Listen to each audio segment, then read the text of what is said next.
ਮੇਰੇ ਵੱਲ ਕਰ ਕਿਤੇ ਨੂੰ ਕਰ।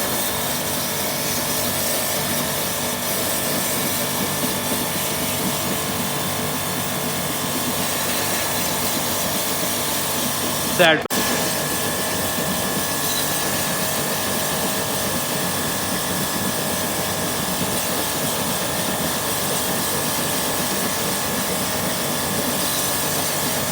ਚੱਲ। हाँ इधर